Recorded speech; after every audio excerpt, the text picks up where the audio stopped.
lonkoo ak moom seet sa noonu goro nga xaritoo ak moom yéeg ci kaw dootoo wàcc ba maire bi dootul ñamee wax ndax day bañ nga génn ne moom moo ko génnee kër ga maire bi tonk lool borom kër su ñëwee yow yaa ko yilif nga nekk ci noppam di ngun nguni leen may def ba mujj mu génn dem ànd ak yow dootul toog ci kër gi ngeen tuumaal maire bi daal di ne maire bi moo indi aw ay nga fekk ñaar ñu bokk ndey ak baay ba seen baay di dund njël la mësta tàggoo ba seen ndey di dund njël la mësta tàggoo ki gën a nekk gune moo tane ki mag yow nga ñëw ëlbatiku nangu doomi jàmbur xaajale leen ba kii di teg fii cin kii di teg fii cin te nu bokk ndey ak baay mbaa nu bokk benn baay nga xaaj leen te cin lépp nekkoon benn cin yow nga dugg ci kër gi rek ñu ne lu mës ta am ci dëkk su amee gan ñaa dëgg la papa nga dugg rek xaajale leen ku nekk yi teg cin yow xam nga ne yow soo fa juree lu baax yàlla. d'accord dinañ ñëwaat ci yow léegi rek Sophie Prospère ñi ngi waxtaanee li nga xam ne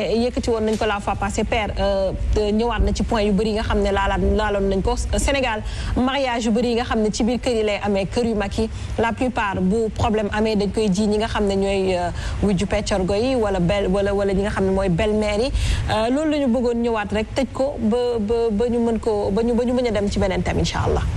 Très bien pour aller très vite ñu ngi nuyu mbokku téléspectateurs yi pour lu gën a rafet bee passé dama situé woon un peu responsabilité par rapport à problème yi nga xamante ni day am ci kër yi parce que problème buy am toujours il faut que mu am ay responsable yi ci nekk mais aujourd'hui dama bëgg ñëw tuuti ci généralement cause yi tax un peu problème yi di am Sophie d'habitude bee passé damaa wax ci jikkoy belle-mère yi wax ci nit yi mais dama bëgg taxaw un peu ci jabar bi parfois jabar di nga ñëw nga dugg ci kër indaale fa jikko yoo xamante ni yow ci sa jëmmi bopp yaay tax ñi fa nekk ñu révolté wu c'est-à-dire sa mag sa magu jëkkër sa sëru jëkkër walla yaayam mën na am benn esprit de protection buy nekk ci moom yow comme da nga bëgg sa jabar doo gis peut-être danger yenn jikko yi nekk ci moom yuy mën a yàq kër gi parce que émission passée je situais les responsabilités aujourd'hui j'aimerais un peu taxaw ci cause yi rapidement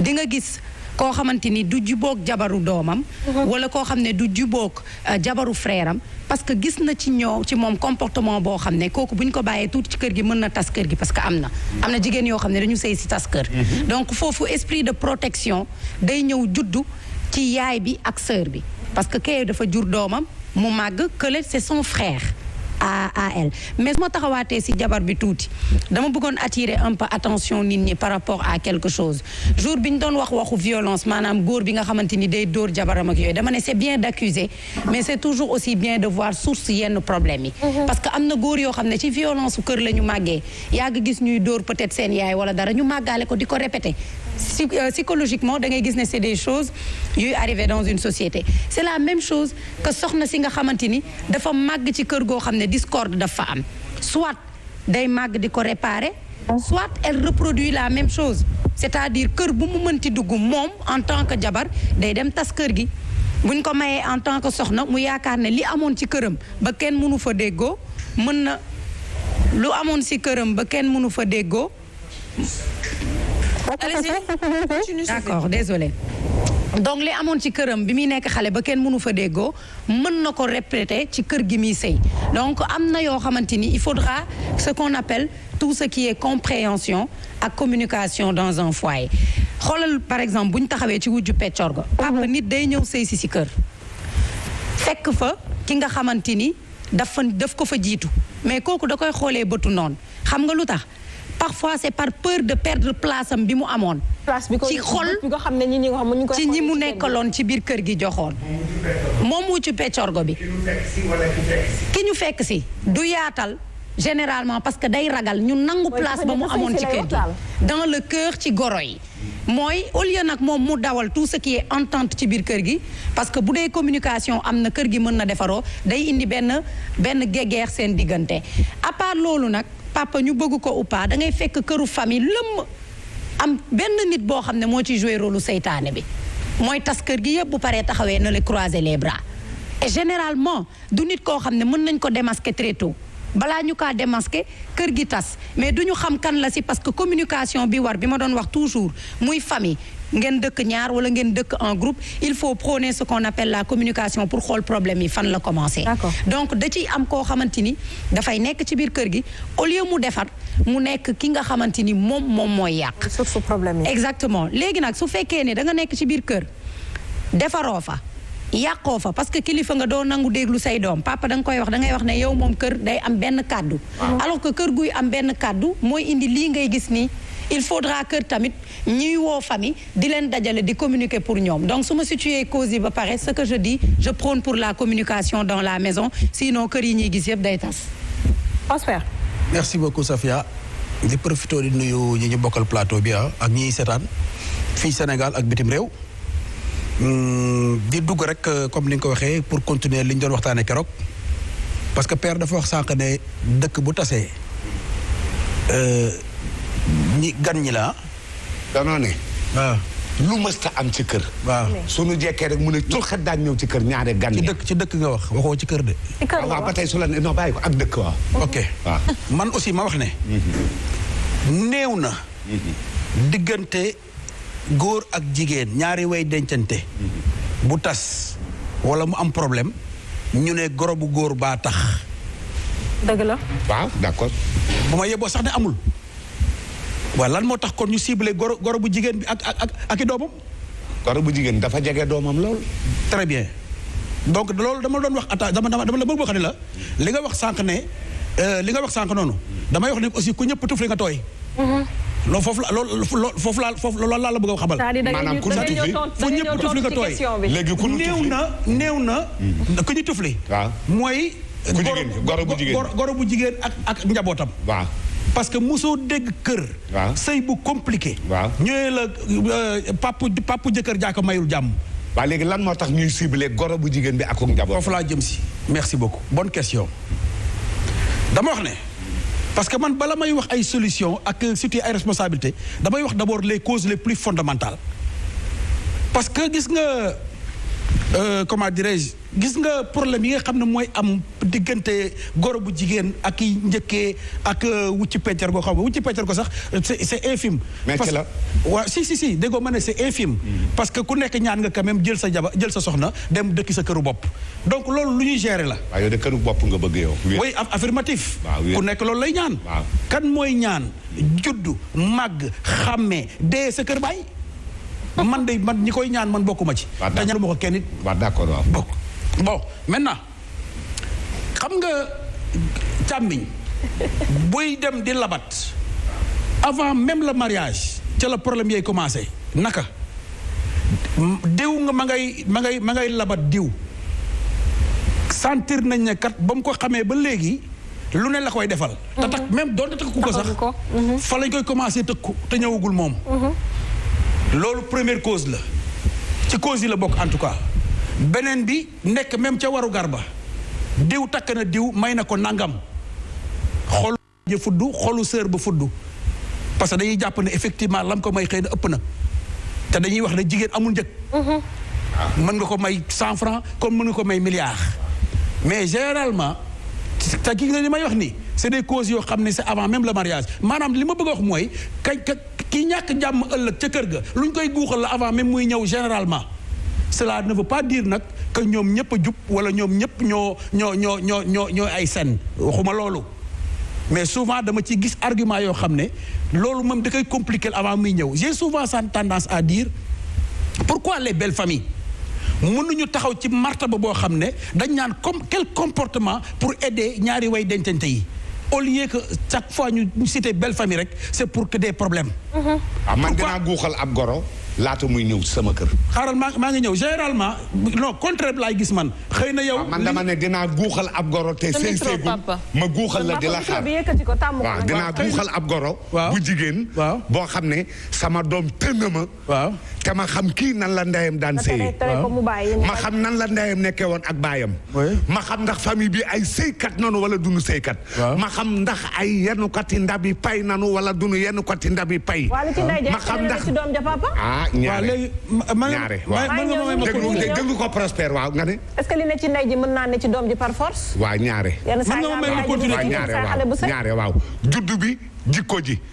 juddu si jikko si may ma tontu Sofia may ma ñëwal Sofia nga ne est-ce que li ca ndey ja mi ngi ci. mi ngi ca doom ja. juddu bi à travers juste li yaayam defoon. juddu bi jikko ji. te lëndëm di juddu ci leer leer di juddu ci lëndëm. juddu bi jikko ji. ah bu ñu defee noonu dina metti de papa. juddu bi jikko ji. soo bëggee juger doom. ca jaar jaaru yaayam dana yéeme lool. wéq doonoo la ci mbaam gaynde maam góor. waaw doonoo la ci mbaam. gaynde fàdd la baaxoo. dafa fo. continuer. demal waaw demal. merci. wéq doonoo la ci mbaam gaynde fàdd la baaxoo. yi nga may wax nii. loolu tax may prôné. waaw le changement de mentalité. man du ma jóg ci sama mentalité. sama doom fi ma bëgg lay dugg. je vais te dire pourquoi. je vais te dire pourquoi. gis nga àdduna. laay la dafay dox. kenn du ma indil musiba. dafay kenn du ma indil musiba. ñaar mooy nekk. nga dox ànd ak moom. wala àdduna bala fi. su àddina dëngee du ma dox ànd ak moom. may ma ñëw tuuti. sabadoor bi nga sol nii. sabadoor bi nga sol. waaw def say. bokkul ak jamono bi nga daan ñëw sabadoor yoo xam ne ngandi maas la yoo xam ne. daan ñeenti def maas laa daan sol. non xaaral ma ñëw léegi ak caayee sumul. xaaral ma ñëw saakuy sumul. xaaral ma ñëw may ma tuuti rek boo ma dégloo. sabadoor yi nga daan sol maas bu nekk mët presque 5 mètres bàyyi ngeen ko. def maas verse. mais papa ba mu ko bàyyi yàgg. voilà économiser. donc changement de mentalité boobu may wax noonu. c'est-à-dire lu mënul ñàkk la. xam nga lu tax parce que tey li ma daj sa kër baay tax na effectivement goro bi fi ñëw te dajul la ma daj du ma ko may jàmm alors que jamono yi bokkuñu. dëgg la nañu waxante dëgg aussi te yàlla moo tax. wax naa fii émission passée ne sa doom bu góor am na soxna nga ne ñii kat maa leen bokk jur te muy dëgg ci yow looloo jafe. bu dee dëgg ci yow rek problème du am. parce que li wér te wóor mooy yow la nga dajoon ci kër baayam.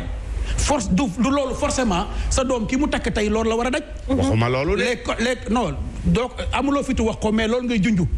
mais dama ne les contextes économiques. waaw ndaxte bu nee ndeyam nu mu sëyee woon. merci beaucoup yaa ngi bàyyi xel. juddu bi daal jikko ji. man maa ko wax may ma ñëw les contextes économiques ne sont pas les mêmes. les contextes environnementaux ne sont pas les mêmes. les contextes économiques ne sont pas les mêmes. Donc il faut forcément à la kulli haal ñu adapté wu par rapport à la nouvelle situation. Parce que dama gis fa lay daanelee nit ñëw na sëy si kër avant muy ñëw fekk kër gi organisé wu elles sont 4 elles sont 5 di def tour de roue di ayloo di ayloo kii mooy togg kii mooy def nangam kii mooy def nangam mais une fois que seen frère takk jabar indi ci biir kër ñoom ñëpp feñaat dugg leen ñu bëgg ko transformer en mbindaan. baa mu ñëw daal di ëlbët ku ne du ma toggal ñëpp ñuy lekk. non certes du toggal ñëpp ñuy lekk. waaw ñëpp aussi duñ ko toggal muy lekk. ah lan moo tax nag muy ñëw sëy si ne du ma toggal ñëpp ñuy lekk. bàyyi ma tontu la boo posé question da ngay bàyyi ma tontu la dama ne. du ma toggal ñëpp ñuy lekk. waaw lu tax. certes. waaye ñëpp aussi duñ ko toggal muy lekk. lan laa bëgg a wax. waaw baax na. la fi nekkoon avant muy yegg si muy toggante à tour de rôle ku nekk jël sa ay. moo fi nekk nañ koy continuer en toute logique. mais fexe ba heure bu keneen waree togg. ne ko dama am ngànt damay seeti diw toggal ma. yaa ngi dégg bëgg ko transformer mbindaan boo xam ne amu leen fit xool aussi du oom bañ koy bës. déedéet moom dafa naan aw ma fii doom maa ngi soog a sëy si gune gu ndaw laa du ma toggal doomi jàmm. non loolu lay def ci xolam loolu lay def ci xelam. non ça ne se passe pas comme ça je suis désolé. doo ñëw kër jàmbur bëgg koo tas. papa man dama bëggoon nga revenir si benn affaire si lan ngay jugé. nga ne si lan ngay jugé ba ne yow sa xawma lan sa jabaru doom que yow mën nga ko def noonu avant muy dugg ci kër. ndax jikko ja laa xam laata muy ñëw xam. ci lan ngay basé pour xam jikko te labatoo ko. man daal bëgguma mu dugg ci kër gee. papa dama leerlu jikko yaayam. ci jikko yaayam ngay basé wu. waaw dama am question pour yow. mosoo gis waa may ma Prosper j'ai une question waa d'accord mosoo gis ku yaayam safaanu lool mu judd nekk nit ku baax yow mosoo gis. kay mën naa nekk waaye wóorut. mosoo gis ku baax lool. jur doom mu jaaxal ko mës nga gis déedéet réponds-moi par waxuma par oui ou par non ndax mës nga gis papa nit ku baax lool jur doom mu jaaxal ko mësoo gis. ñëwal ma war la ay góor yoo xam ne naam duma la seetaan nga ciy dugg. waaw. waaye. waaw seen waajur am na fu mu jaaraat fa. waaw nekkoon un repris de justice boo xam ne. waaw. yow soo ci bëggee dugg sax ma téye leen. mais yow ma téye la yow déedéet papa xam nga lu tax man du ma seetaan déedéet. wax dëgg yàlla papa wax dëgg yàlla tamit. waa déglu ma prôné papa ma prôné li ma la waxoon au début. waaw li ma la ma prôné li ma la waxoon. yaa ma jur xool nga ci jaar-jaaru woy juram. ne doo ma ko may ma communiquer ak yow. ni la papa sama doom du dugg foofa. waa déglu ma ni la papa day jug julli fajar de papa donte yaayam repris de justice la. ni la papa dama ne xam nga jan jikko waaw maa ngi ñëw. jan jikko moo ko daan dugal moo ko daan dugal ca la mu ne woon. papa xam nga li ma bëgg laay wax.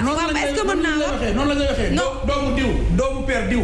waaw bul dugg ca kër ga. waaw ndax jikko ja ay doom. waaw damaa tàng léegi papa man xam nga fan laa doon ñëwee ak damaa tàng c'est-à-dire tey soo ne soo ne dooma may kooku. parce que par exemple yaayam je donne un exemple repris de justice la wala leneen.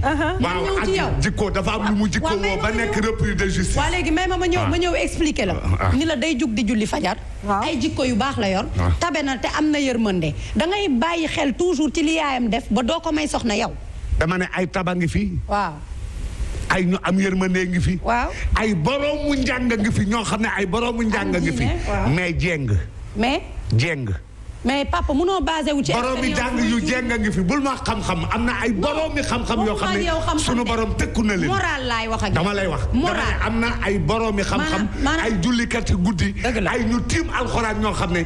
yomal xayaam sunu borom tëkku na leen. dëgg la mais xam nga lan laa ñëw ak yow. waaw lii lan la. xam nga fan laay ñëwee ak yow li nga def nii li nga wax nii Fall c'est très grave.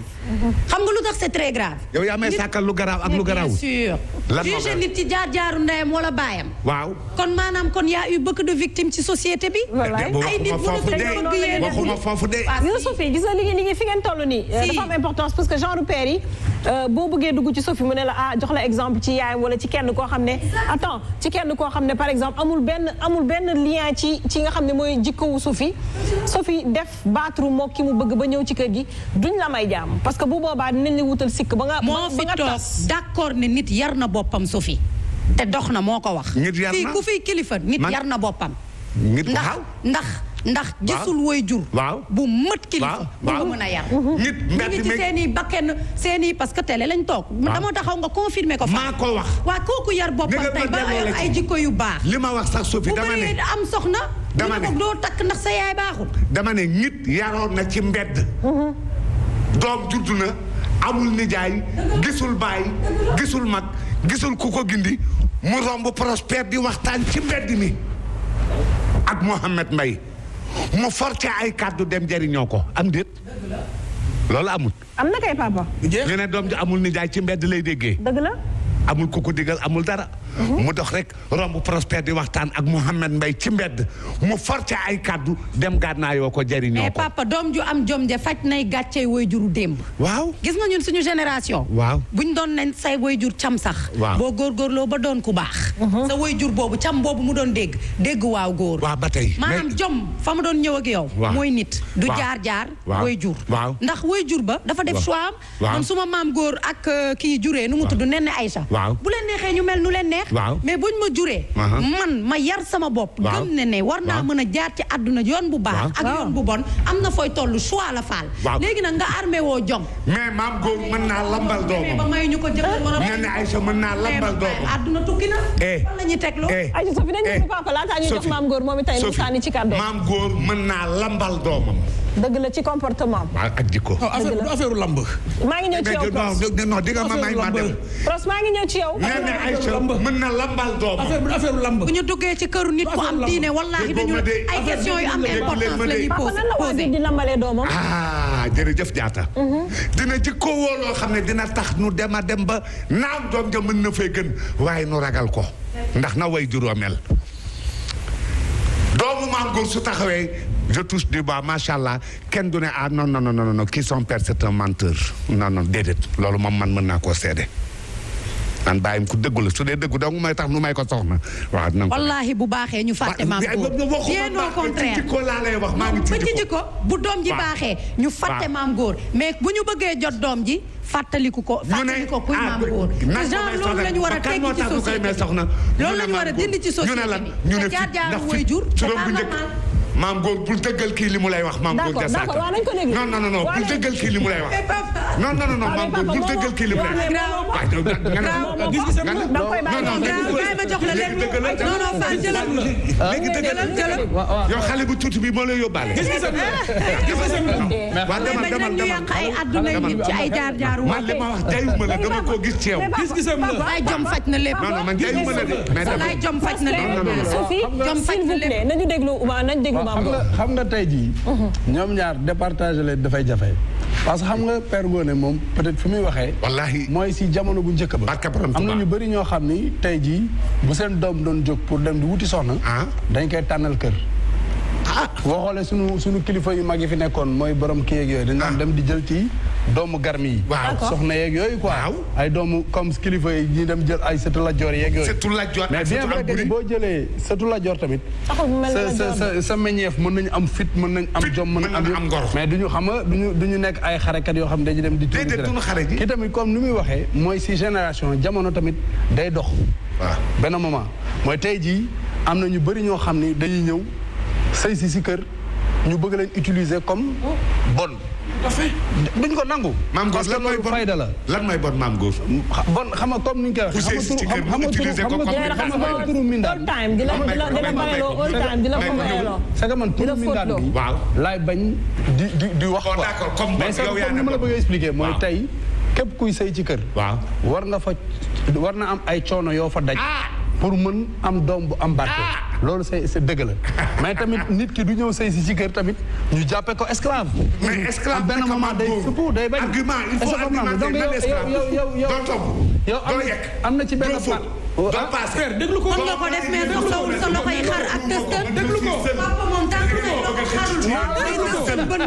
je suis seul te da ngeen ko bëgg a accaparer. maam góor papa mi il faut que tëstal demal ak ñoom man non d'accord. yow ci daara déglu ko déglu ko xam nga période dëgg moo neexul xam nga bu njëkk ba dañ daan soq xam nga la mais loolu amatul dañu am suñu machine yu mais léegi lépp moderne lépp la ñu moderniser